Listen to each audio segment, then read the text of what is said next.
Hello and good morning. Thank you for coming to the second day of our Eurovision conference. And I'm very happy to lead you through this interesting roundtable. And I'm sure it will be interesting because we have three, not only Georgios, but very experienced Eurovision practitioners here. But of course, since this is a Eurovision conference, you know all what is going to come. We have to open our conference with the Eurovision anthem. So I ask you all to join in to sing our anthem. La la la la la la la la la la la la la la la la la la la la. La la la la la la la la la la la la la la la la. Great, great. So I also say hello to all the viewers online who are following the conference on the live stream on Facebook. You have the chance to ask your questions in the commentary section, and Sophia and Carla will put them together and give them so that we can discuss what you want to tell. So, first of all, I'm wearing black because I'm mourning. Portugal didn't qualify last night. Like Schreuder. Yeah. Well, this is a.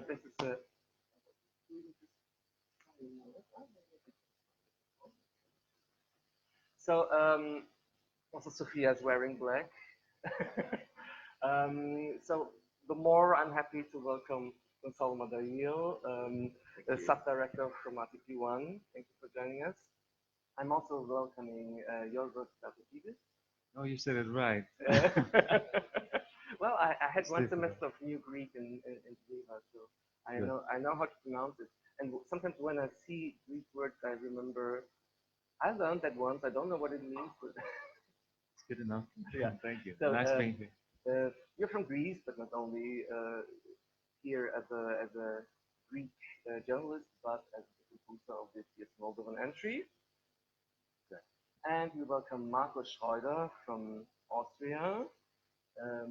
You're not only PR manager and journalist, politician, but also doing the new podcast Merci, Chérie about the Eurovision Song Contest. So I think we have a very interesting panel.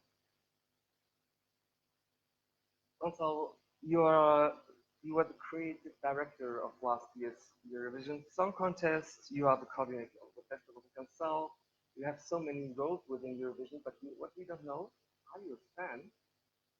Good morning. Thank you all for being here. It's been a process for me. I worked with music, with the music industry in Portugal for a long time now. But Eurovision came to me, I would say, 4 or 5 years ago. I was um, I was not a fan, but I knew the phenomena, and I followed it for a long time now. But since I got in, I would say it like this: since I got in, I started to feel it a bit more.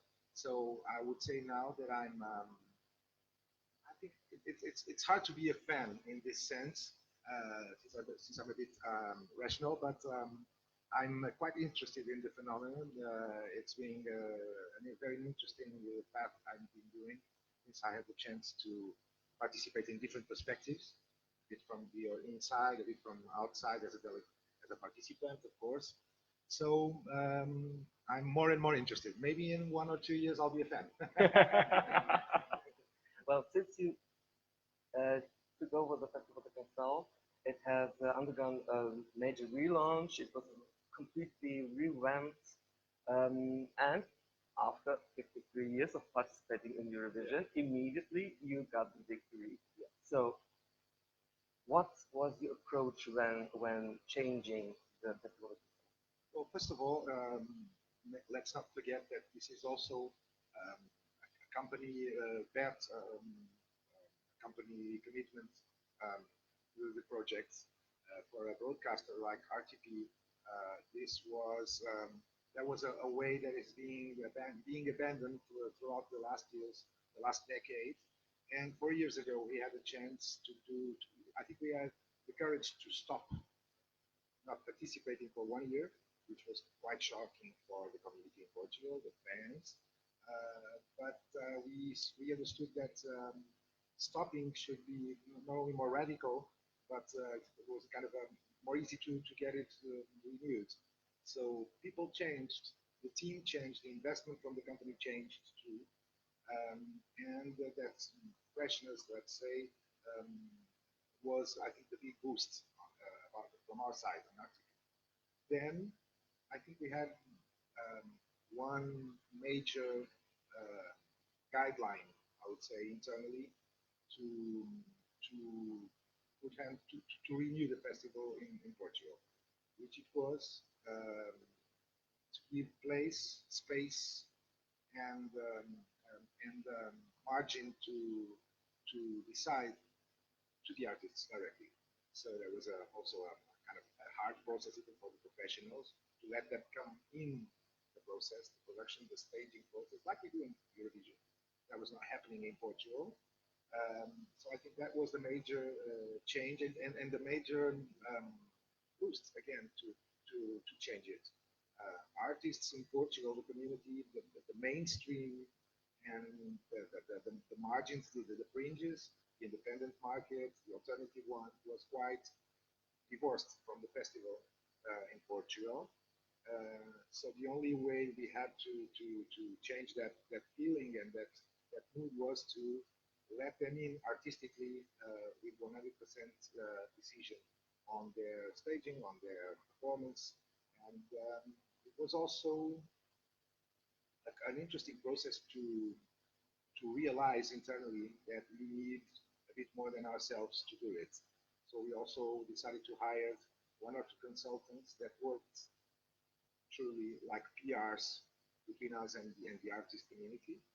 Uh, we were, I think, quite strategical in that sense because the first contacts we've done with the artists were through them in our name, but through them with their voice and with their presence. So I think that was the first good approach we decided to get. So in that sense, um, it was quite quick. It happened all in the sudden, not only their acceptance to participate, to come in, to attend, but also to start again being positive advocates throughout their own communities, um, protecting and defending this project, just like it is happening now. But it was quite important for us. It was a great decision, I think, about it. Then, in the sudden, we had this picture in Eurovision. Uh, I wouldn't say it was too soon, because it's always marvelous and great, but it really happened quickly. When if you're looking for an oyster, and the oyster just comes on the first chance you have, it's quite, it's almost weird. You need to be quite rational on that and realize that your, your job is not done yet. So still in Portugal, we need to still be working with the community, with the artists, this very free approach for them. Um, but I would hide that it was quite a boost for us as a brand in Portugal to again people leaving the festival, celebrating the targets expanded again, the age and the classes. So it was really quite helpful, of course, with the two Salvador. So yes, I think that was the rising. The Festival de Canção in the past used to be part of the cultural identity of the country, so people were aware of the songs. Some of the lyrics were part in school books. People knew them by heart. Then at some point, with the lack of success in the international competition, it became a platform for Bimba, more or less. So now you did a radical change. Is the victory of Salvador also the result of this new approach and this new image you're conveying, the new image of Portugal you're conveying to the festival? Definitely. Not the gender itself, not the song itself, but the meaning of it. Salvador wouldn't appear if we wouldn't change the platform for him to appear. It was not the kind of artist that would never participate in this event. So definitely, yes, I think that the path I've been talking about um, made the ground for this to come up, and it was really quick. On the second try, we just win the Eurovision Song Contest. So it's quite astonishing at the same time. Let's not forget that the Festival da Canção in Portugal was one of the big brands of the region throughout the dictator for 50 years in Portugal. And it's quite peculiar with the dictator in Portugal because it was quite strategical, quite fine working. So it was seen and perceived like that. Then after that, since '75, I think also that the public broadcaster in Portugal was a bit afraid of reading this because Eurovision it's quite a challenge in many senses, of course. And, organizing such a huge, massive event with the changes that came up in the last years also, more events, more shows, all this event, this surroundings, the social programming and cultural parties around the event made it a big change. So I think some countries have this feeling of this could be really great, but this is really challenge. It's almost daring, for a company that has this dimension in Portugal. So I think the know-how and RTP suffered a positive change in the last decade. Uh, the know-how was the solution, the competence. I think that some also some renewal of the professionals inside uh, helped to make this possible for a country like Portugal. So would you say that the changing point of view from we don't want to win to we want to win made it possible? Yeah, quickly, so quick. But yes, I think that was the well. You just work on the ground. You just build the ground, but you're always hoping because if you're doing the ground, you expect someone to walk in, walk by or on. So that's why I say this was too quick in that sense and quite successful, of course. Um, Internally, we also feel that change since we organized it and we did from the inside, on the production side of it. Um, it was also a big change for for Festival da Canção. It's now a different event with, I think, with some uh, strength, with some. You feel safe now organizing these things because you feel people are prepared. Preparation changed a lot, so it was quite also that is something that will give us a very positive horizon for the next years to work on producing our show itself. So our show again became one of the main shows in the TV perspective in Portugal, which was really great. Yeah. So already at the very first edition, you have been suffering lots of criticism, Yeah. especially also from the fan side. You Yeah. said, yeah, so many boring songs and nothing is comparable to the songs that we get from Sweden and so on. How did you cope with that? Well, let's also be clear on this. Our musical industry in Portugal never was able to export itself truly successfully, even in the business side, especially on the business side. So we have never been a strong country in that sense, not like Sweden. So the only music we, in fact, being able to export for the last years was, in fact, our traditional one. But in the market of the world music, on for an audience that is prepared to know the difference, is interested culturally, and not on the pop market. We have been in that position, even uh, being a country with a language with so many people speaking around the world. But our interest is not strong in that sense. We could have this chance with Brazil, for instance. There's only 200 million people living there. It's not easy. Maybe we export more, for instance, our literature to Brazil rather than music. Uh, So in the circuits of Fado, the circuits of world music, I think they've always been there, but not in the pop music. So it's really hard to change that. And it's really hard to apply that for an event that is always breathing to the outside, to the other countries. Besides that, Portugal has, it's hard for us Portuguese to have this 42 countries area concept notion. I think nobody in Europe is prepared for that. I'm still trying to understand what is the 27 area space, the mental space of Europe. So 42 is quite impossible. So for us, it's still a way, a path we're doing. So when you see the competitors in the festival at Gonçalo and the winners, the songs that you sent to Eurovision, so one gets the impression that you want to position Portugal as the new Iceland in terms of exporting eccentric artists.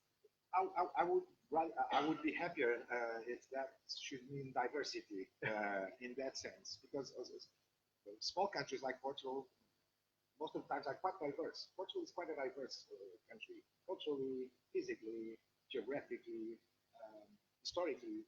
So I would be happy with that, because Salvador has nothing to do, for instance, with Conan Diary we saw yesterday. And for us, this is quite outstanding to have even losing yesterday to see the reactions and the support we had. We feel that we brought kind of an avant-garde artist this year, daring, weird, and we are quite happy with that. But we are not trying to have the same formula next year. Diversity should be much more helpful for us and more surprising throughout these next years. So that's it. The end. We all know, no risk, no fun. There was a lot of risk, and for me, it was a big fun to see Conan on stage. Yeah. It's a statement, yeah. in a sense. Buenos Aires is a statement. It's not an easy song. It's not something catchy. It's not something with the typical formula for this 3 minutes contact with two countries. It is not, in fact. But it's quite an experience in that sense, also to test it, to try it. So I think he won a lot yesterday. I was saying to Carol and to yeah, that's maybe for him. Maybe this is better. What happened in social media these last hours, rather than going to the final and be honorably the ninth. So we're still quite happy with that. Mm. So the formula of Conan was very contradictory to what other composers tried, because many people are looking for formula. So I'm now going to Jorgen. You have attempted 36 times to be. I think it's 35. I honestly don't remember, but it's that much. Yeah, I'm persistent. I have patience. So, were you looking for a winning formula when writing songs? No, no. What I want to do now is, first of all, thanks for being here. Thanks for inviting me over. What I want to feel is comfortable with what I do, being honest to myself, and being here with a song, now that it finally happened, that I always wanted to be here with. When I write songs, it, I write backwards. I write music first and lyrics, so that I get inside the music and a story pops up. Something that I've experienced, something a friend has experienced, something that just comes to me the right moment. Actually, it's difficult to find the right moment to write a song and be happy with the song. You have so much time, but the inspiration just knocks on your door just very few times, truly. So I'm not aiming to have the recipe and just know that it's going to work, because you never know it's going to work. I just want to feel safe with what I do, and what I do should represent me, first of all. And being here in this occasion with this specific song makes me happy, because it represents a big part of me. I wouldn't want to just impress people or do something innovative just because I want to be discussed or by others, or occupy the media because it's something different. If it's different and it represents me, then it's fine. But this is how I feel safe, and I feel really lucky that I've managed to come to Eurovision with something that I like, I love. So So you're telling you the song is representing you on the same at the same time. Your song has to represent a country. You have attempted to represent so many countries, so many different countries. I think you also yes, have to be in the second that was song. in In fact, 2011. Yeah, that was slightly different. Again, of course, it was in Portuguese because that was the rule. at the uh, time, yeah, uh, I heard. yeah, no, it was a rule. Songwriters who want to come to Eurovision and have this dream, uh, they don't have that many options. There are certain countries that are open to everyone, very few for singers, but more for songwriters. So, um, you don't have to go and write something that uh, is totally different to yourself. For example, in Moldova, I couldn't go and submit a song in Moldovan, first of all, or with ethnic flavor because I wouldn't be able to do that. It's not me. So if you find the right space and artists that are open to try different things, this is what we did this year. Because Moldova, for example, last year they had an ethnic pop approach. Again, they had several entries with ethnic elements and their own country, their own language. This year they wanted to try something different. So for me, it was an opportunity. It just came out of the blue, and it was the year that I submitted this song. So they wanted to pick this song, and they did. Um, yeah. Do you feel that when you submit a song of your own, that as soon as it is accepted by a national broadcaster to be in the national final, that they try to make it their own, that they transform it in a certain way to become their country's song?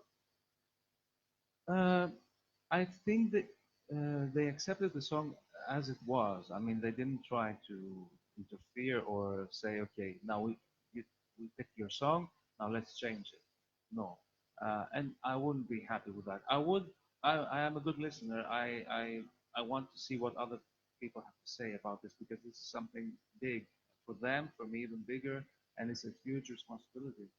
Um, but I think it was clear that the song would stay the way it was from the beginning, and it's something totally different. Again, I'm saying for them as well, and I believe this is what they wanted. Apparently, this year they didn't want to follow again and do a replica of last year or the year before, which was another thing. Uh, the singer fits the song fits the singer. They work on that, on what we had, and they let us free to decide on how to present it, and we came up with the idea so that it's something memorable, and but it represent it's a pop song. It's a melodic pop song. You could say it's a Eurovision song in this form of meaning. It's not something we haven't heard before. Definitely, we know that, and this is what it is. It's not trying to be something else. This is exactly what it is, and we wanted it to be like that. So I believe there is space for all songs here. There are 41 countries, and not all the songs have to be something extremely unique or based on the visuals. Some songs are Eurovision songs, some songs are like rock songs. You have Iceland this year. It's totally different.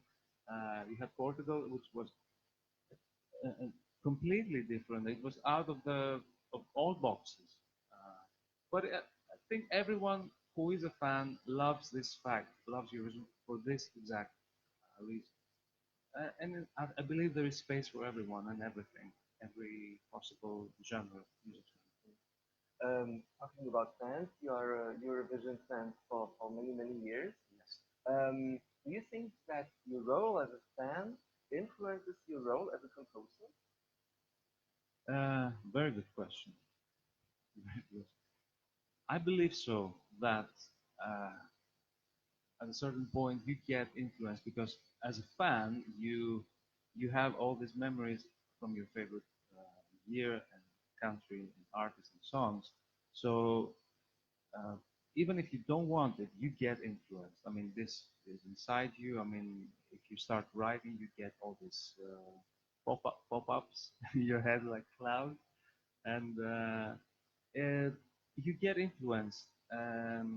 It's what I said before is like I always wanted to come to Eurovision if I ever managed, and it happened with something like this that represents me. That is a part of me, which means that all of the years that I remember as a fan, we have heard so many songs, we have seen so many artists, and your favorite ones stay in your head, stay promo for the song, and you know it's inevitable.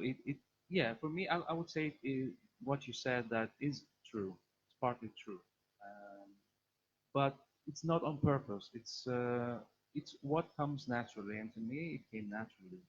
So apparently, probably, definitely, this song has elements of some of my favorites throughout the years, and it's a part of what I represent.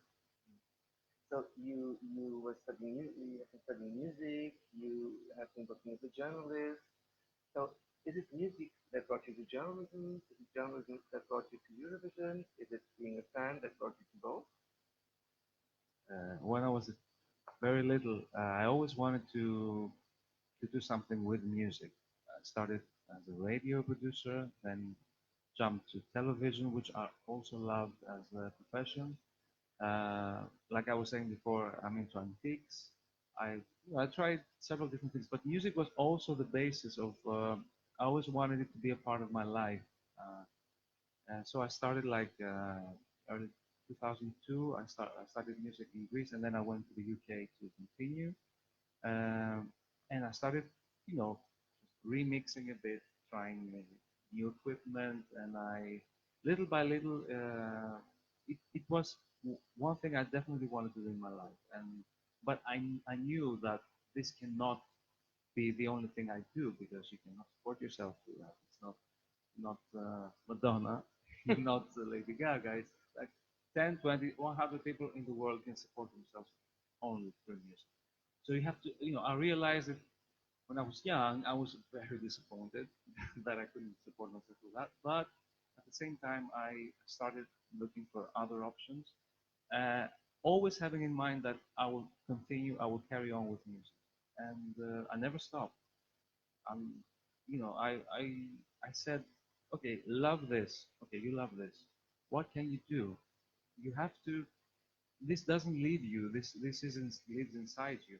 So even if you want to stop, and I really tried to stop several times, I just it couldn't happen. And months afterwards, I started writing again and again, and it comes back to you. So I said, you will live with that, and you will also do other things. But this, you will never stop, and you shouldn't stop.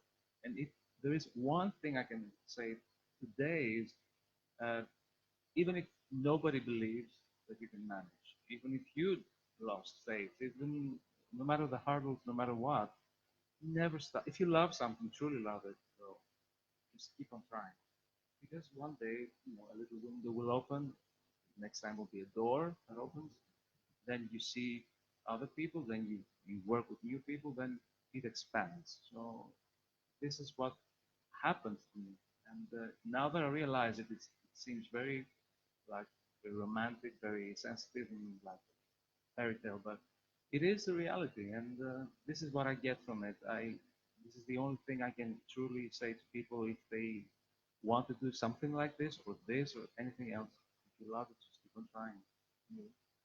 So if you wanted to make a living from music, why did you choose Eurovision that is set to be a platform that is not really commercially successful?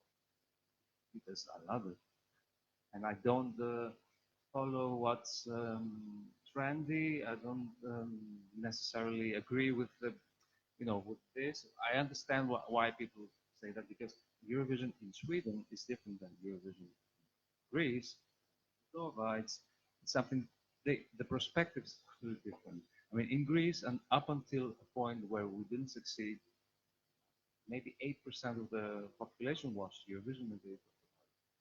Then suddenly something happened, and the 8% became 38%, then it became 75%. Now it's a bit lower again, but uh, no, I chose Eurovision because it's something that I grew up with and I have memories, and this was one of my dreams.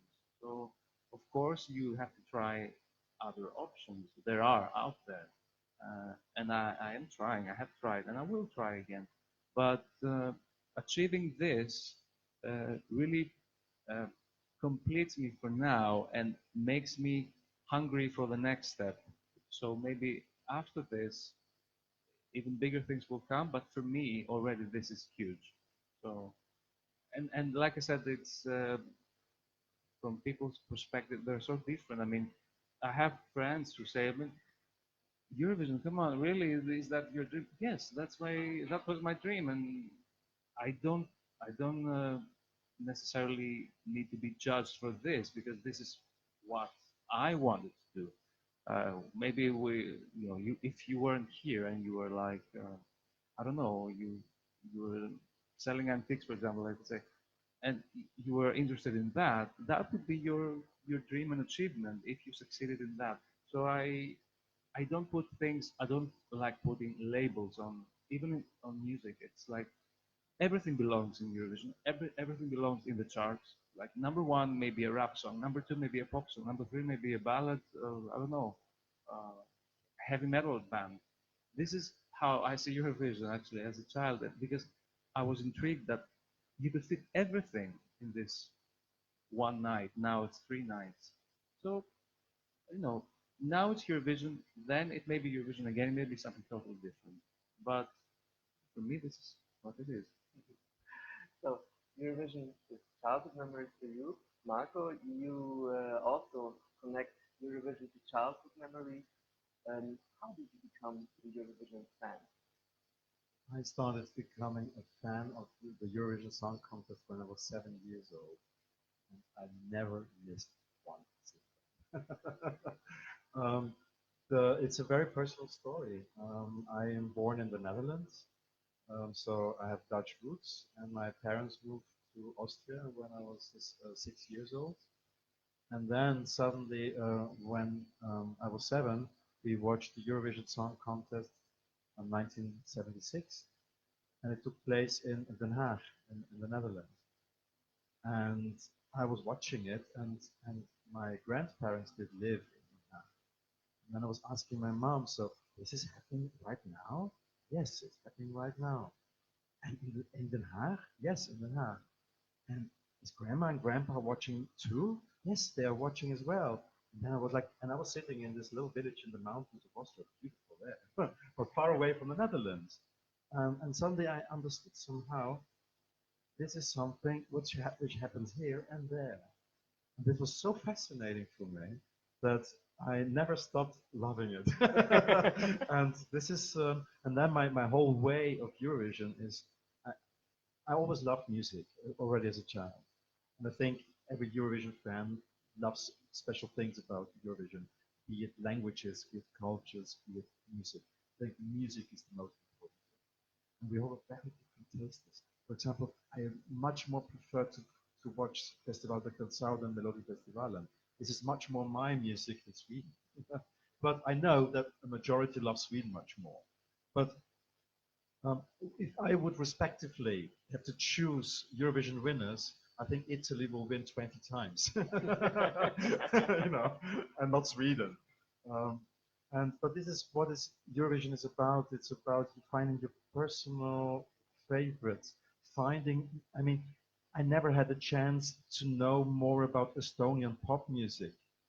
I mean, which format would give me the possibility to know more about Estonian pop music?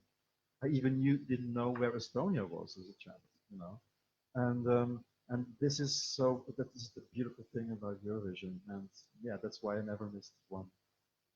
So you were kind of living in the diaspora, in the Austrian diaspora. Kind of. I'm an immigrant. Yes. So did you always have a special affection towards the Dutch Eurovision entries, or was it just what you liked? The funny thing was when it was in Den Haag, I loved Wolther and Robinson, and they represented Austria. My Little World is a funny song. And then I understood that the Dutch winner of the year before was an Austrian singer. So I was already kind of confused about this too. So, yes, this year I waved a Dutch flag, to be honest. But 2040 I waved the Austrian flag, but I was part of this management team. So It doesn't seem particularly difficult because Netherlands was no, second. no. I didn't want them to win. I wanted Conchita to win. I mean, I was part of the team. I was a communication manager. So you're part of the whole story. We chose the song together. So I have a personal story. But I'm a quite leftish, no borders, no nation guy. I don't believe so much in the concept of nations and borders. And once a year, I wave flags, and I'm asking myself sometimes, why the hell am I doing this? And sometimes, you always have to question why you're doing this. Why am I a Eurovision fan? Every year, I'm asking, why am I doing this? Why do I travel and spend so much money in very expensive cities? Because it's marvelous. It's fabulous. Because I can sit with a guy who composed 35 songs for Eurovision. I mean, hello, this is just fabulous. And sometimes I wave Moldovan flags. I did in 2012. Sometimes I wave UK flags. Sometimes I wave even German flags. No, really, it's about music, and you find artists, and you just think, wow. And the good thing is, some artists are so catchy. Even Conan Osiris is a good example. I'm really curious, what is this guy doing next? So I will follow him. I want to know what happens with this guy. And he got a new fan. I mean, it's good for him and it's good for me. We both enjoy it. Do you still have a conflicting identity with becoming from the Netherlands and living in Austria, or did you already became 100% Austrian? And even more, I married a Romanian family, and that's a huge family. So no, it's not conflicting. I think it's enriching. I love to have multiple identities. It's like I'm not just a Eurovision fan. I'm also an FC Liverpool fan. I'm also I don't know. I love mountains. I love hiking. I love Iceland. This country as a country to make holidays.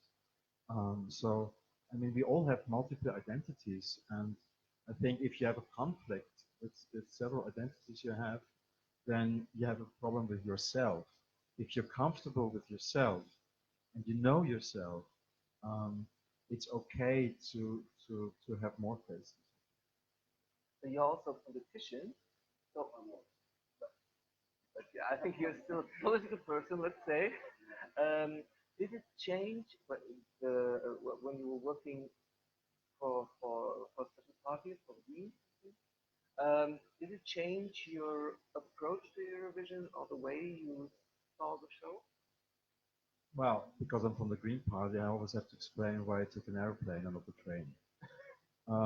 And now I tried to take a train, but to Tel Aviv was not really possible.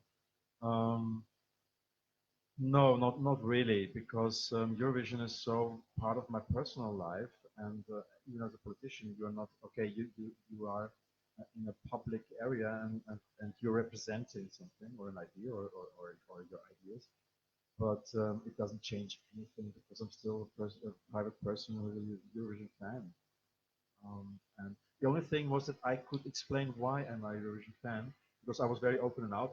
I mean, I was twittering about it, and I wrote about that. Why the Standard AT, a huge Austrian newspaper, asked me since 2012 to blog from Eurovision. Of course, I have other connections, because in Azerbaijan was a good example, because I had connections with human rights groups there and the opposition. So I had the possibility to talk with them, to give them a stage, to have coverage. And it was really a very touchy experience to go to a human rights organization, for example. So yeah, I have a political approach on some acts, because what I always think is so funny is that Eurovision is always seen as an unpolitical event. I mean, countries competing. I mean, how can that be unpolitical? And countries represent singers, art representing a country. A weird concept. No one would invent this now, but it's really a weird concept. And I'm asked, for example, the Austrian singer from this year, do you represent your art or a country? What do you think? And she said it's really a conflict because she represents her. She wrote the song when she felt bad in a very private moment, and this is just her art. And the ORF asked her to represent Austria, but how can she represent the country? I mean, a lot of people don't like the song in Austria, or a lot of Portuguese don't like Buenos Aires. A lot of people in Moldova won't like your song. It's not possible to represent a country through a song. It's not a football team. But somehow we managed to love it. and so sometimes the Moldovan guy is not, the Moldovan fan is not waving the Moldovan flag for the song because he prefers the song from Azerbaijan. But this is also the cool thing about Eurovision. So it's of course difficult to represent the country through a song, but you had to represent the country through a show. Yeah. When you did Very different from a song. Yeah. So what was your approach when you finally had the chance to showcase Portugal with the Eurovision Song Contest? Let me just start by saying that I'm a bit a punk in this process because I come in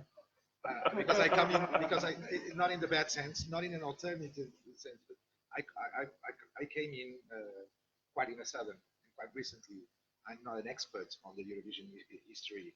I have studied it, of course, but I didn't live it so much. So for me, it's quite this small distance. It was really interesting on the creative side of trying to have to talk to these 42 countries from our place in Portugal.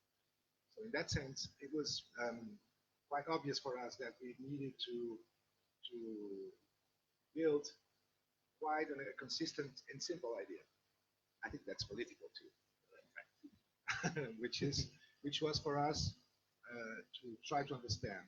This is our first chance in 6 decades. We must be consistent, and I would say also strategical in thinking about our future also in this event. So we decided to go through our. The present was the start was the starting point was the present, in fact, and it was easy to from that point to take the past into the future. In this sense, we're quite in a challenging moment around Europe, around the world, with this different polarizing situation we've been living, this sensation of the Western decadence, preeminence. So in that sense, it was important to follow the Eurovision and the EBU tries from these last decades to stay diverse but united. So it was the right moment to talk about identities again. For us in Portugal, this is quite ironic because I think it's a generally an open and flexible country because its history made it like that. It's a country in the corner, but quite wide open to the most organic frontier we have, which are the oceans. So that's a strategical point for us. So in that sense, we said we tried to say it's being harder and harder to live with difference in Europe right now. That's quite frightening. Here, we'll try to do it naturally, and we tried to become more natural as we can, as natural as we could in that sense. And we built that with the oceans. So for us, it became quite obvious to get to this concept of the all aboard, the kind of an imperative, meaningful, open claim with this touch of the sea, of course, because the oceans were our organic tool to build this multicultural society I think we have in Portugal. And also in that sense, just to make a point on this oceans issue, must be and still is on the table around the world, and not for the best reasons, I think. So, but at the same time, the oceans are quite an opportunity and a business opportunity and a changing economically opportunity for the world, I think. So all this, starting from the present, get this from the past, and put it to the future, it was like, now that's a formula in the good sense. This makes sense. It's so simple. And then I think the great decision we took, my small opinion and suspicious one, was let's do it organically too. Let's not follow these, sorry, I'm being hard now, camping, technological, daring way of showing to the rest of the countries all this sophistication. And this is something that worries me about the Eurovision process for the future. This,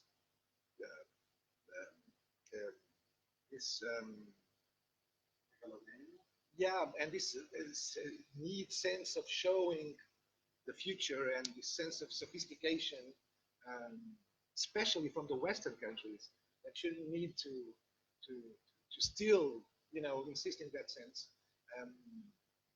So for us, it was, now that's the opportunity of doing it. Let's just do it naturally, handmaiding in that sense. So we got really happy with that solution. I remember the first meeting we had with the countries to show, so this is our logo. It's just, I will never forget that silence. and I remember to say, okay, so we have this all aboard here, handmade, but think about something. All the rest is white, like Google. Isn't it cool? Like Apple, all white backgrounds. I just, yeah. And people understand, okay. You just feel they were trying to like it, just like that. But then we show the rest of the pieces, the derivations, the graphical, different solutions for application. They said, oh, okay. They're not so nuts, you know where they are. So it was quite a happy process in that sense, and funny, and with a happy ending. They says, okay, they were quite they supported us a lot at the end. Says, I see your move, and it's good. It's freshing for us too. Because we've been doing this with all these 3D shining, multi-perspective particle. It's just crazy. We've been doing that on TV since the 90s. 30 years have passed. Can't we have another language, visual, semiotic solution for this? So we were quite proud in that sense of this, such a small, easy, cheap way of doing it. The other challenge was this, and it happened. We had this second episode just like that again in another meeting when we told to the countries that we wouldn't have the levels. Maybe worse. No levels. Some of them I think was like I'm leaving, almost like that. But says yeah, but this is a risk for us in Portugal. And at the same time, a chance, an opportunity. And maybe it's a chance for you guys. Yeah, but the levels, the environments, yeah, and the theatrical stuff of it, and the props you must do. You gotta focus, you're done. You gotta focus on your artists. And now, what are we going to do now? We're all in the same boat. Well, yeah, you know when you put things that people just don't agree, but they don't have the diplomatic chance of, of reacting honestly. Yeah, well, your artists, aren't they your artists? Well, yeah, of course, our artists. Yeah, of course, our artists. So that was quite also a very funny, but quite. May I ask a question? Please. Is it okay? Sorry. Yeah, but this is a roundtable. We are supposed to. I really liked it without the LED walls. And congratulations, it was fabulous. It's one option. There's a lot of the Austrian delegation really liked it because I think a lot of people suddenly understood. Yeah, it's another way to tell a story. But then I saw Festival de Gonçalo this year, and you had a huge LED wall. That's true. And that was what happened. And it was, when your team goes proud on it and goes back home and said, "Can we try again?" It's a hard option even for us. Of course it is. I'm not saying this was the right solution for the right moment. It was just funny episodes because you feel people reacting. There's a tradition, kind of a protocol we follow throughout these years inside the organization. I'm more in that sense saying that it was so funny in that sense. But as you can see, even in Portugal, people were happy with us. Oh, we made it different. But when you go back home again, between ourselves, in the shows, in the performances, the audiences, the prime time, the breaks, it says, okay, but let's show now people that we also can do that with live walls, which is a bit silly. But maybe it was important for us, for the team, for the professionals inside. That we can do this with live walls. We can. Because there's a lot of people say, maybe you're not so good with the graphics, maybe you're not able to work in that way. And I think the team had the need to prove, to show, no, we can do it also that way. And I know that everyone was happy, the fans were happy again, because I think the Portuguese fans said, that was fun, but are you doing that for the next years? So definitely yes, it was really a happy solution, I think, for us for the 2008 edition. It's not an end; it's just a mean again to try to get to a language and to a message, but it's not the best one. It's just one, and I think it was important because sometimes Eurovision should be courageous in that sense. I don't know, five in 5 years. I don't know, but it's important not to follow the same tactics from the organization point of view. I think. Moldova events will downsize much more. Yeah, yeah. Thanks for the pressure. No, but because also because I feel I will feel always relief if we could pass the message, at least for the poorest countries. It's possible to take Eurovision in your country and do it well. Maybe you need to be smarter. Just like that, that's life. We'll call Austria to help. But how free are you as a creative director? Because you're just doing the show on behalf of the European Broadcasting Union. Well, it's quite clear, I think, what you can do or what's your territory or not. And it's not so hard as that. It's not an ugly story. They have the competition, the contest itself, with rules, necessary rules to balance, to be honest and transparent as you can on this process. That's really important. I really respect that because it's a competition. Competitions have rules, and I think there are clear rules right now. I think the EBU and Eurovision is now living a good moment in that sense of confidence between the audience and the competition side of it. Really, really, I believe so. You have all the rest to do, and it's cool. But the contest itself brings you some definitive options. Of course, you need some time for the voting. You need to fulfill those moments. So that quite it imposes it in the format. But it's natural. All the competitions work like that. You need time for the audience to make their move. So that's the only I would say definition protocol you're working with. But then again, it's normal to work with protocols. I think it's quite challenging creatively to have protocols as now you said. You make your magic about this protocol. I think that's very it's interesting. But all the rest, the tone, the presenters, the scripts, the clips, the video clips, the acts, the interval acts, the entities, such a sea of opportunities, quite open between us and the EBU.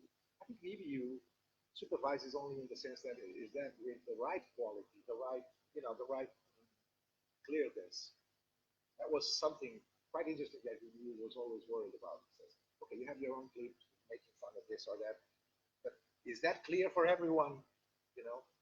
Try not to be, try not to forget that you're not working inside, you're working for the outside. You're working for a lot of people with different perspectives. You do your own moves, your editorial moves, but please be clear. Because if people don't understand, your message is not going there, so it's good for you. It's important for you to be clear. And that is something that I never took as an imposition. It's much more a kind of a supporting they're doing. You want to do that in your way, okay, but be clear to do that because they won't understand you and it's not good for you. And I think that's cool. I think it's fair. Really, I think it's fair. So you have all this margin, the graphics, not only the music or the supporting sounds, but the sounds itself. We made it more liquid as we could because it was inside our concept. The whooshing and all this swooshing and all these small elements, the foley around it, the graphics, the pace of it, the number of presenters on stage, or the way we tried to do with the green room something maybe much more fun rather than the main stage protocol language. It was really important for us to be all strict on the detail with the teleprompters, and so it's like always a challenge. But leaving the green room to a crazy woman, you know what you're doing here. You're talking to 200 million. So after that, do your own thing with them. And she created all the moments and the situations. It's really fun in that sense. And the interval acts for us was quite important to show different, this diversity we think we have now. We're living, even for ourselves, a great musical moment in Portugal. Literacy finally came over the musicians. We have this, our 50 years closeness in Portugal was really smart. It was not as violent as the most of dictators around the world. Not even bloody in that sense, which means that the guy was there was really smart. And also the revolution was a cool revolution. Comparing to others, Spain was much more bloody and violent rather than Portugal. So that is merit.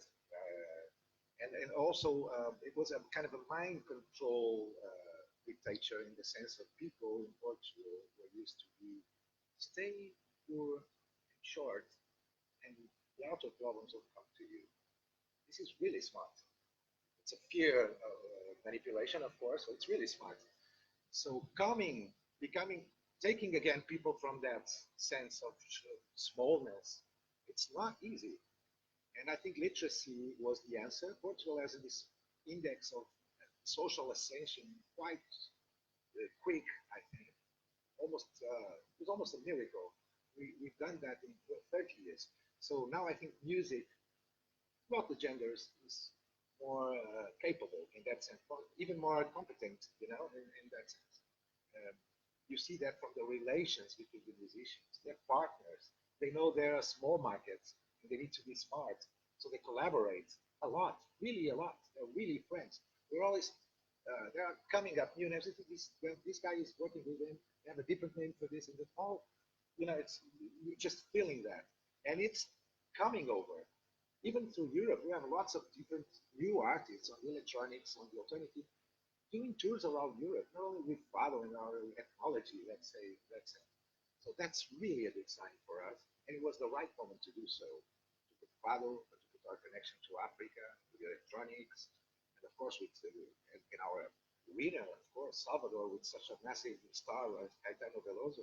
So yes, I think you have a wide margin to do so. The rest is the format. It's not the censorship. It's a format that must be functional. And it must work. And it works. Well, you have been talking about the dark historical past of Portugal. We might be facing also not so bright period in Europe, actually, with the you make allusions also to the political development. Mark, you as a as a political person. Yeah. Ex-politician, such great. No, just kidding. Do you think that in a globalizing world, the concept of nations competing is still valid? Or do you think that we need Eurovision more than ever? Good question, and I'm not a prophet. I think that Eurovision will survive for a long time. I think it will survive for a long time. Maybe there will be shifts. Eurovision was once a composer's thing. It's changed then into a singer thing. Then it changed into a nation thing, and there were always have been shifts, and maybe in the near future, the acts of the singers are more in the center, and the countries they represent are not so important anymore. I don't know. Now it's more a projection thing. this is what draws the attention of people's eyes. People who are not like us, fans, the viewers, they're more interested. Oh, let's see what they do. That's good. And then the song follows, the singer follows, the country. Like you said, it's Right. changed. No, that's It's true. changed. Yeah, and what also changes that I think Heroes, which won in Vienna 2015, wouldn't win nowadays anymore because Probably. because now people are more interested in something surprise me. They're sitting on Eurovision and they want to be surprised. I have this feeling, but maybe the winner this year is completely different and we all are wrong. Maybe, But but that's it's always surprising too. but that's the Yeah. nice thing about Eurovision. We never know what will happen, and then there's another winner, and like the Netta won, and now we have this feeling. Oh, it's about you can be beautiful even if you not fulfill a norm, but this year maybe it's a Dutch singer who just say I don't need the lead balls again because I just want to touch people with my voice and my song. Or maybe Mahmoud is winning because he has a conflict with his own government because his name is actually Alessandro, but he named himself Mahmoud to show this double identity we were talking about, and where Mr. Salvini, who is in the government of Italy, has a problem with, who said he voted for another artist at Sanremo. So there are always so many things you can talk about Eurovision that on the end, there are so many aspects.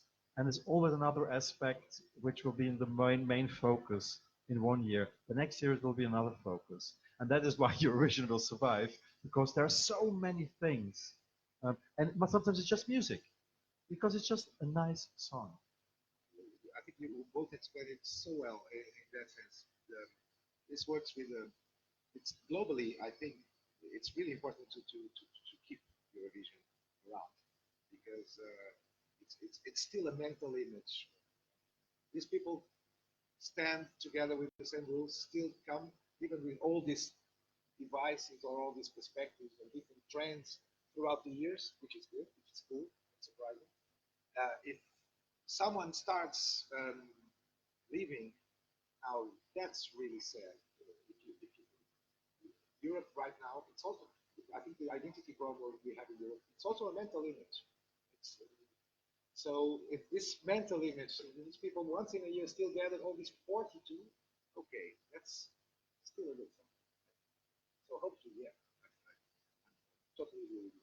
So, If I may say something about what you said before, I think it's that countries feel the need to force a message through their song. Not all countries, but over the past, like, say, 4 or 5 years, maybe the last 2 years, it's like they need to project that there is a message behind the song, and they're trying everything to show that. I mean, for me, it works. Apparently, it works for several countries, but I don't. Now the focus has gone from the from the projection. On the projections, you see that they're trying to force the message of the song. It's like not obvious. Like when you hear a song, you realize what it's about. But I think there's an extra force. It's like there's a need to show every single detail of the message on stage. Sometimes it works, of course, because people need to, they connect with their own personal story, so they see it on screen, in all detail, and you get impressed, and you pick up the phone, you say, this concerns me. Okay, I will vote for that, for the message, not specifically or particularly for the song or the country. So this is how I think this is the road to go now. I don't know if it's going to last, and it bothers me sometimes, to be completely honest. Sometimes I like it because it's not that forced, but when it's too forced, I think. I can tell you a funny story about that because Yeah. I was a communication manager of Conchita. Okay. I mean, yeah. and that was a challenge, of course. I mean, you have a bearded drag queen, and then suddenly everyone was writing about a bearded lady, and we thought he's a guy dressed in a female's clothes. He's not a lady at all. But okay. Then we said, okay, when they say bearded lady, we will do that. Well, why not? But you never saw Conchita with an Austrian flag, and you never saw Conchita waving a rainbow flag. And that was well prepared. We prepared that. It's a story you have to prepare. It not just happened. I mean, it happened because Tom, the artist behind Conchita, is a very clever guy. But it was clear we are not going to Copenhagen to represent the country. We are not going to Copenhagen to represent the LGBTQ community. We are going there to represent the idea it's okay as you are and about human dignity. And suddenly we had a lot of people who were not LGBT and not supporting Austria. They supported something else, and then you can that's what you can tell at Eurovision. That's what, for example, Mahmoud will tell, and I think that he will get a lot of votes from immigrants who have this identity conflict. Well, so many interesting questions that we brought up in this discussion, but of course, you at home and you here in the audience might have lots of questions to ask to our panel. So maybe first, yeah.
So just to repeat the question, that the changings in Eurovision have attracted lots of people to come to the venue to see the show live, and if this crowd is not there anymore, will it still be the attracting show for the television audience? Start from my side, I would say, yeah, you're right. Yeah, yes, that's one of the specific challenges I think we have for the next years regarding the event. Because I think we are kind of a teenagers in this age of this 3-minute opportunity to take this message, and the path in the social networking that the way you took it to build these stories and this narrative. This come from Aristotle. It's just an improvement. I think classically the requests are there. The narrative is still the same. What is happening is something like we watch on the shows right now. You know, Game of Thrones has only 6 episodes. All this massive platinum age of the series. Don't spoil. I didn't watch the last episode. Yeah, I did. Don't spoil. I did. And I can tell you that no. I haven't watched it. So. One adjective. I'm leaving. But it's just an improvement, and I think we are teenagers right now in this development of the narrative, all these technical chances we have to build these stories in such a way, and virtually this mix with virtual and reality, all the techniques for hyper reality, all these things. So we are living in a teenage. I think we are in the teenage phases of it. We'll need to be mature for the next 3 to 4 years to think, yeah, we improved this, but there's people there. There's people coming. But at the same time, I think cities are not losing the chance of the event on the surroundings, which is improving a lot. So it's a kind of a cool colony that you can have for you can do very good city branding. Of course, and you can do a lot of that. and the movements, the independent movement, the way the cities react themselves. Let's endorse this. Let's be on it also. Let's take the story and be part of it. So, But his question is not new. It's serious. Inside the venue, that's a serious matter. I agree with you. But your question is not new. If you watch the Eurovision Song Contest 1963, which was in London, no, you can watch it on YouTube. They had there was an audience in London in the studio, and the songs were recorded in the studio beside, and there was no interaction between the artist and the audience, and you can see it. It's very weird Eurovision. No one wants to have it like that. It's like a musical video, music video Eurovision in 1963. I was surprised myself. So really watch it. Great songs, bad performance. But rising up with another question, we have of course a big LGBT audience in the venue and coming from all over Europe to party. So, is there a discussion that it the show is too much focused on this audience that you might lose the majority audience that is not LGBT? I think there is that question completely. Everybody is asking themselves about this. Is this more and more an LGBT event and a mainstream show? And how is this coming? Let's just. It's my personal opinion now. I think this need, very important need of assuming this positive discrimination, let's say in this sense. It's also leaving his teenage moment. We should be all more mature about it. Of course, that's obvious. We're smart people. And maybe Eurovision needs also to wait for that moment that things can be more natural. Because yes, it's true that there are people that don't like to go inside the venue.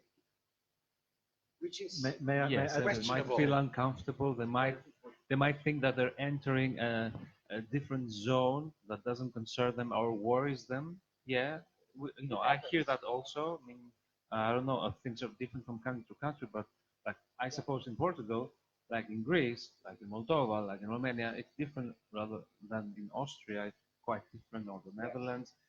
But yeah, I think it's again about a message projection.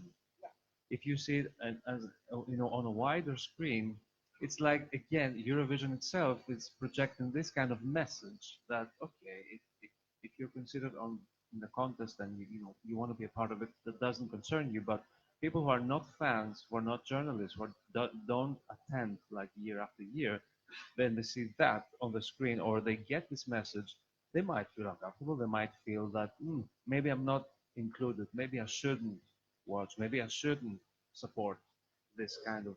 It's also the style, not the subject itself. Portugal has gay marriage for some time now, and it's natural, and people live with that. Really cool. I think I'm quite proud in that sense. Yes. It's the camp, hysterical, over the top, desperate, to communicate moment. It's like, which I understand. That's the teenage moment I think we're living in. It's in that sense. Like you said, I had a huge conflict this year with the Romanian pre-selection. Because as a gay man, I am an open gay man, but I don't want Eurovision to be an LGBTQ event. I want it as an event where I can be an open gay part of it, but everyone can be a part of it. It should be an event where everyone is welcome how they are. And at the Romanian pre-selection, there were gay journalists who downvoted one favorite singer because she was evangelical, Bible reader, against gay marriage. So they downvoted her and voted for another one. And I thought that moment, this is wrong. We should not exclude Bible readers or religious people just because they don't support gay marriage. We should invite them to our side and not exclude them. Yeah? And that's why I think that people who are not gay, who are maybe conservative, to be really a Nazi or a nationalist, okay, that won't work with Eurovision probably. But to be conservative, to be religious, it's about diversity. And that is maybe the problem with the diversity management we have today. And I think you have this conflict in companies who have diversity management. You have this conflict in politics. if you support gay marriage, and when we supported this party gay marriage in the early 2000s and the late 90s, then suddenly the journalists said they are only a one-issue party just for the gays. Just because you want to do this for, but you had a lot of other topics too. And yeah, the Greens were seen like that yeah, in the very and that beginning is too. discredited. And I think the problem with diversity is because gay and lesbians are allowed to be visible, or people who have not a norm, they think it's just about that. But it's a part of that. And that is also what the other part of the world has to understand, that visibility of LGBTQs doesn't mean that it's the only issue. I mean, I'm not gay, I'm gay, but I'm not gay the whole day. When I'm going to football, to watch football, I don't think about being gay. I mean, why should I? Yeah, that's in that sense. I say we all need to grow up. You know, that's in that sense. That's why I say this teenage attitude is still happening, because the world is still to change and be more mature around this. Of course, that's what also happened with technology in the moments in the TV treatments that you were talking about so well. So that's it. We need just to we need to grow up a bit more. And this we try to do that with the oceans inside our moment in Portugal, because we still believe it's still important. So yes, it's a chance to. It's a massive platform. It's not normal to have a TV show with 200 million audience. That is really, really, really unique. That's something I studied, and it's the Super Bowl has half of it. You know, maybe the final of Champions League has more, because for sure it will be aired on Papua New Guinea. No, sure. Because it's no more than free TVs anymore. You have to pay for streaming platforms. Yeah, well, yeah. That could happen to Eurovision. Who knows? By now, Eurovision is being lucky in that sense. But yeah, totally agree. We should talk about the role of public broadcasting. Yeah. And it must be. It must stand on the DNA of Eurovision. I think it's important. That's political, positively. I think after this conversation, since we have a politician, I didn't use the word ex, politician, political person, a political person next to us, the smart idea would be maybe to form like a political party we cannot use the same name, brand name, but this would invite everyone, not only LGBT community, but everyone who wants to, I don't know, maybe we should consider something like that. European elections are time now. We call it building bridges. Yeah. But of course, we want to include everyone, and we also want to include some more questions from the audience and from the people who wrote on the internet. Satala?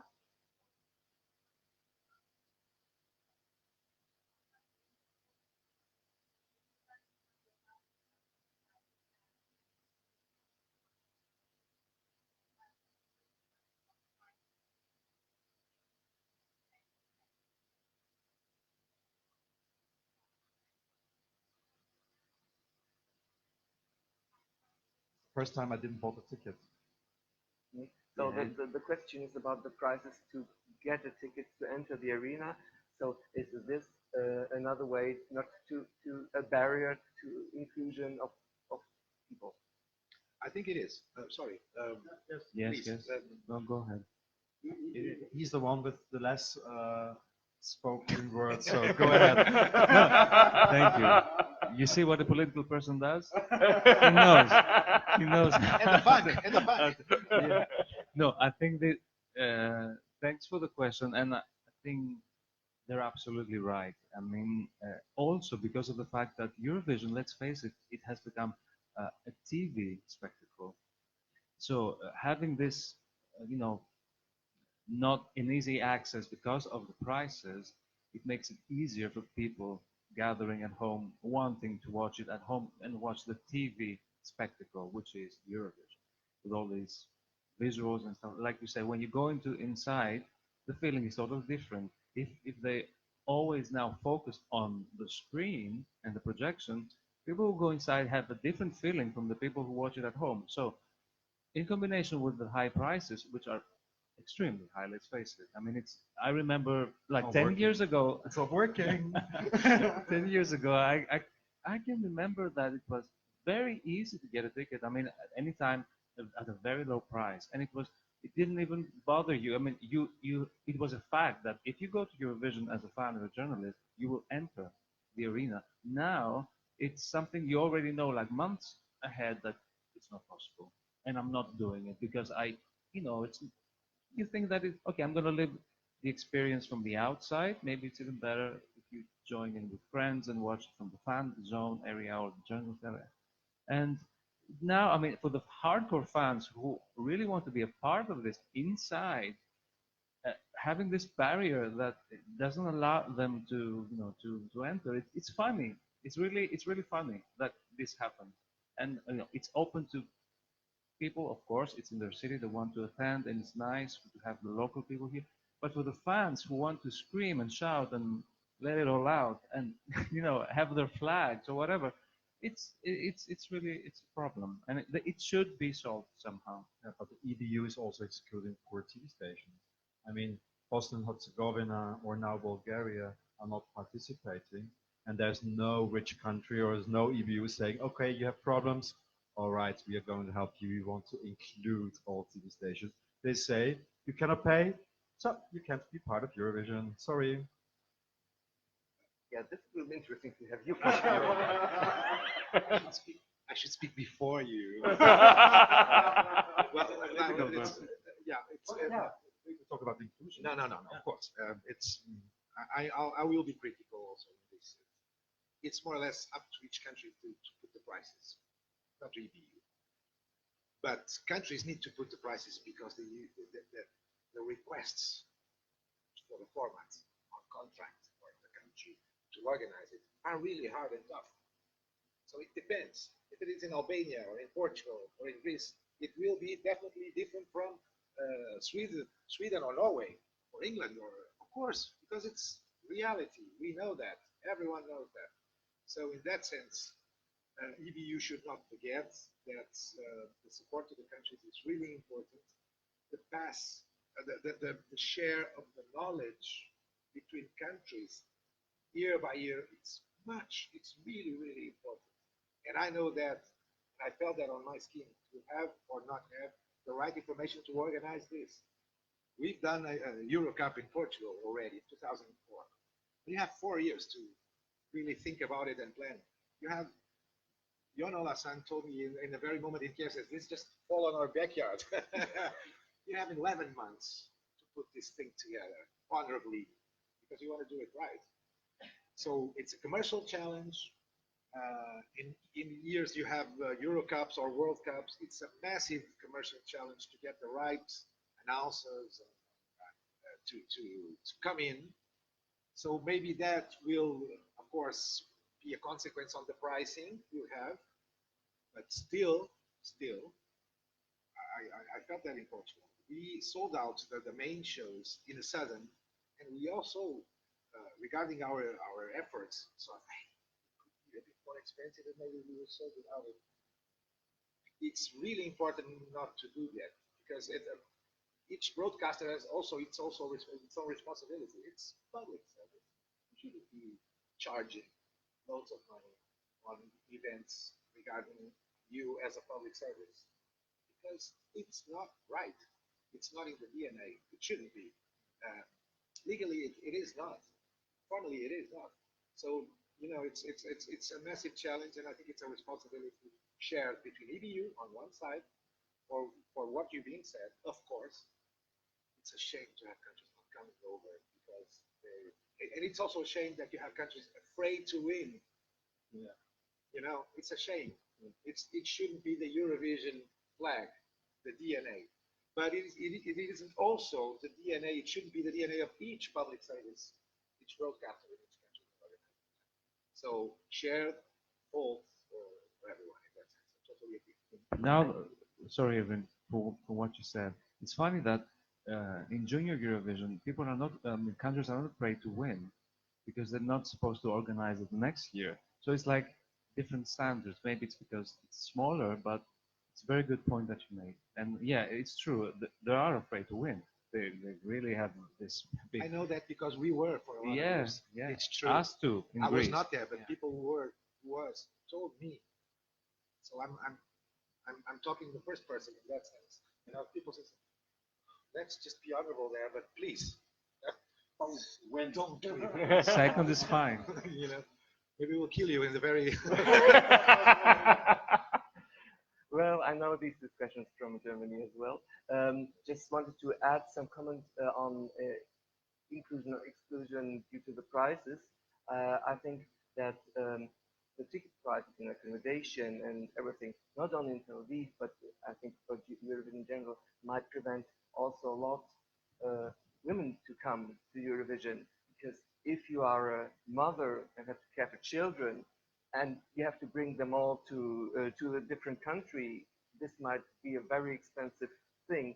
And so maybe we should also consider that this might be a reason why there are so many LGBT people in the audience, because they are not they don't need to care for a family and to bring their children to yeah. Yeah.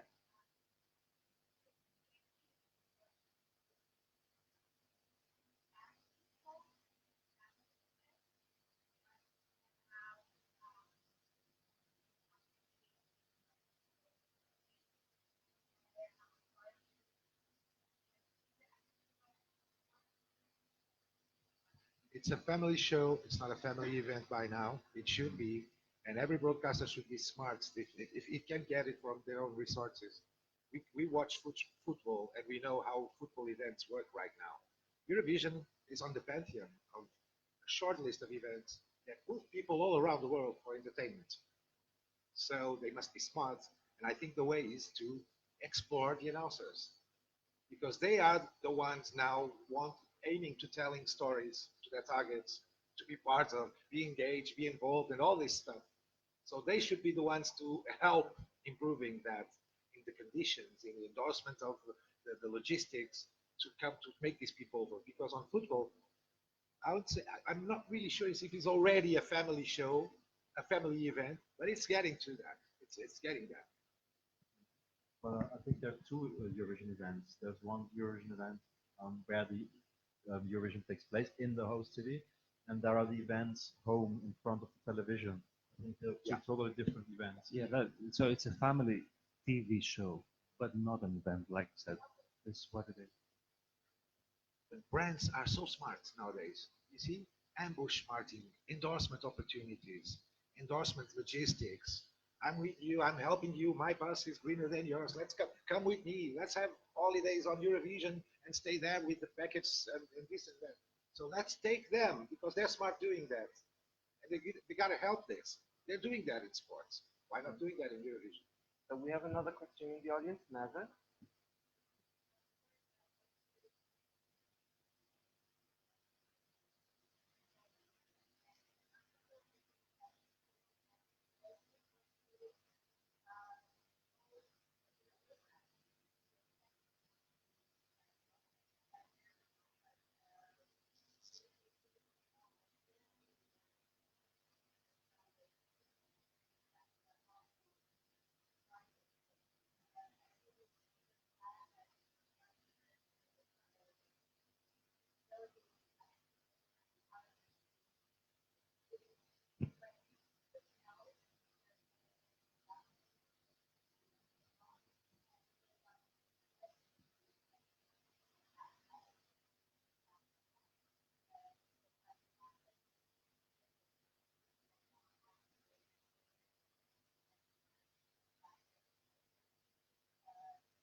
I think you're telling the right person. Be happy. You're telling the right person for sure. So be relieved. So there is some criticism from the audience about the stage design. I think you can discuss this.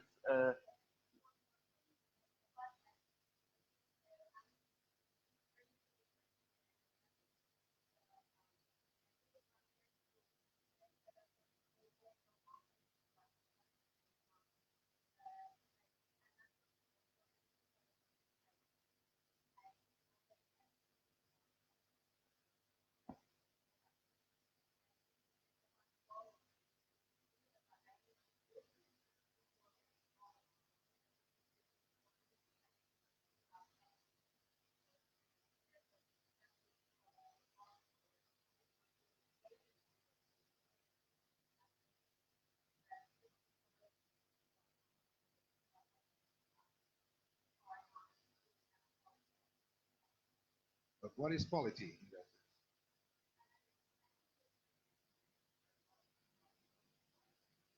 In which sense? Sorry to make these questions because he sang well, but that's not quality. It's not enough to have quality. Identity reshaped must be a good request.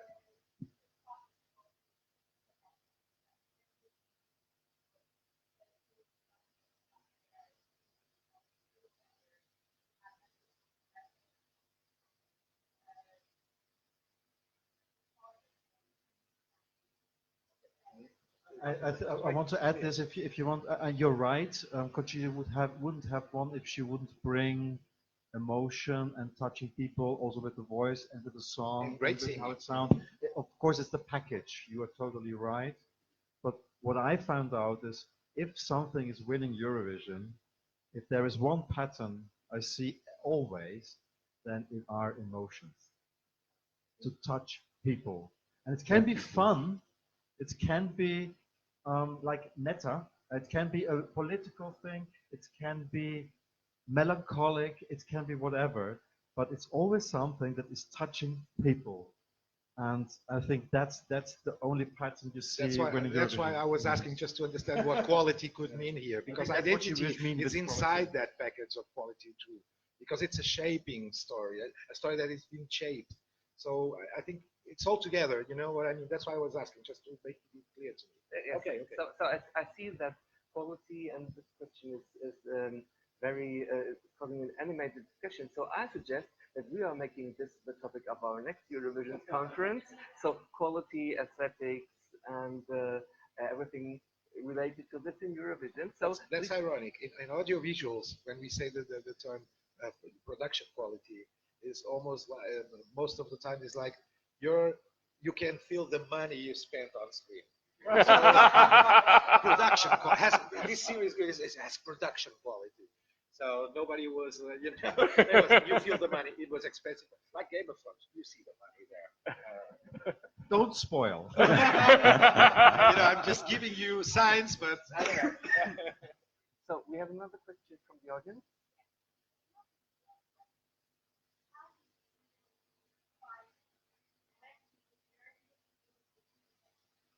Oh, this is a wonderful question to wrap up this panel. So where do you see Eurovision in 5 years? Where Really will it don't know. head to? Honestly, really don't know. It depends a bit on the stories that will come up in Europe for the next 2 or 3 years, I think, in a way, in a sense, because it's all connected. It's really hard to Eurovision. For me, the fascinating is this surprise that we've been talking about these years, because everyone says when Salvador won, some of in Portugal public opinion says, "Oh, finally Eurovision is getting quality," and that's not true, because what stands up is still the emotions, and emotions have a lot of perspectives and colors. So it's really hard for me to perspective the future in the next 5 years. Oh, really hard. Sorry, really don't know. I think it's gonna go all the way to Asia. I think it's gonna be a new Eurovision era. I don't particularly like the idea right now, if you ask me honestly. I think it's gonna live forever, like you said, for many, many years. Definitely. Like a zombie? It's gonna, like Game of Thrones. That's going to end. Maybe something new starts. But I also, I also see it changing, like we said, like different view on the inside, different from the television. Maybe people will be given some special specs or pair of glasses to enter the arena, wear them, and look at the event, watch it as they watch it on the television. Maybe it will go somewhat totally, total new path. But I think it's going to expand in a way. Of course, it's good for Eurovision, for EBU, definitely. But for the older fans, speaking, for myself, this kind of change, if that happens, I think it's going to take away of the sensitive part and the sweet memories that we have. When it started, how it developed, of course, how it transformed, because now it's huge, it's wide, it's 2 weeks if you count everything, and it's like there's a Euro Village, there's a Eurocafe, the Euroclub, the happenings, the ceremonies, the carpet, the There's so many things which are nice, they're fine, we enjoy that, but it takes away, steals away a bit from the actual competition. It's like the visuals, they steal away from the song, they steal away from the artist. But I believe that it's going to go that way even further than that. Um, Um, I'm not a prophet, of course. I see the biggest challenges for Eurovision. I mean, Eurovision was invented by public broadcasters. I think that's a very important thing to say because they are in a crisis in a lot of countries. That's, for example, Israel, for example, Greece, for example, Denmark. Far right. Denmark. Yeah, I mean, they cut down a lot in Denmark. Yeah. Oh, this is huge information. Switzerland, they had a referendum. Yeah, I know. In Austria, I know there will be new ORF law next year, and I'm really worrying. I mean, we have a different government now, a far right government, and I'm not happy about what they're planning, and I think that is the biggest challenge for Eurovision. On the other hand, I think that Eurovision somehow always will survive, and if not on this platform, then maybe on others. I mean, linear television is I don't know if linear television is the future. It will work for sport events, but meanwhile, I can stream sport events too. I don't need public networks anymore. I can watch it at the Zone. I can watch it on Sky. I can, and I think that will be the Eurovision challenge. Maybe we'll stream it, or maybe we will watch on different times and vote a week later, or we have a week time to vote, or I don't know. But that maybe will change. Yeah, I agree. The brand will stand and maybe stronger because I think the brand is adapting quite well, efficiently to the social network and the digital world. I think they're doing their own a good path, good way. Um, but I think it depends a lot on this scenario we'll have in Europe for the next 4 or 5 years. How's Hungary still related or not with the EU, with the European Union? How's the Brexit? What consequences will have for that? So, it's political. Yeah. So the platform behind, the historical platform that gave the DNA to all this, is maybe more in risk by now rather than the brand. I agree with you. So maybe that's a perspective. Well, as long as the brand exists, as long as Eurovision exists, there will be Eurovision conferences, I hope. So I hope to see you all next year in whatever country. And Netherlands. Okay. Yes, Okay. No, don't get too political. And we will see each other now for the second part of the conference in about 20 minutes. Now we will have a break. And I thank very much our guests here on the podium, Marco Schreuder, Thank you for inviting. Jonas Kalpakidis, thank you very much. Thank you. and Gonçalo. Thank you so much.